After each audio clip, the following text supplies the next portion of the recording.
lucida follia. Siamo contenti di essere qui in questo momento, così in posizione così alta in classifica, che per le mie idee non me l'aspettavo. Certamente se pensiamo al 2018 dove abbiamo giocato, dove siamo stati, dobbiamo ringraziare il sindaco di Casalnuovo che ci ha permesso di poter giocare il campionato, se non avevamo neanche una casa dove giocare. Essere stati insultati a Palestrina da gente che ora fa la Serie D, però comunque siamo riusciti ad avere i nostri vantaggi comunque.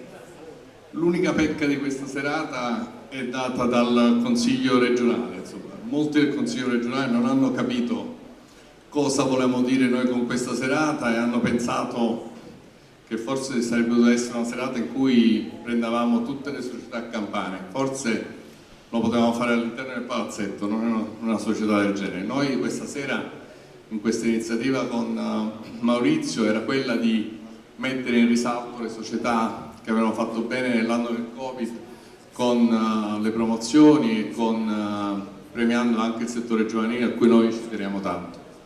Quindi mi dispiace che non è stato visto come doveva essere vista la serata e qualcuna non è venuta perché non si è reputata partecipe di una serata del genere. Invece è una serata bellissima con tante società che devono fare rete, come diceva prima Lucio, perché solo facendo rete in Campania possiamo dare un segnale forte e possiamo dire la nostra, quello che non siamo riusciti a fare fino ad oggi, perché siamo surclassati dalle società del nord che comunque hanno degli altri budget rispetto al nostro.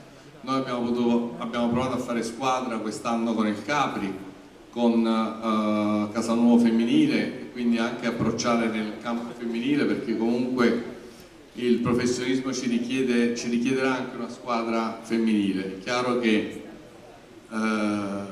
proviamo a stare in piedi e sperando, e sembra di sì, che il Comune ci possa dare un appoggio forte per poter cambiare un po' tutta la nostra situazione e poter rendere il Palabarbuto la casa dove noi possiamo giocare, dove possiamo far sì che anche tutte le giovanili si possano allenare per poter migliorare e per poter creare quel settore giovanile che secondo me con l'aiuto anche di tutte le società campane può essere una società d'eccellenza e quindi iniziare a essere un'eccellenza del Sud Italia e far sì che i giovani del Sud non debbano andare al Nord per poter giocare a basket, ma possono rimanere in questa regione. Presidente, ma ci pensa alle fanalette?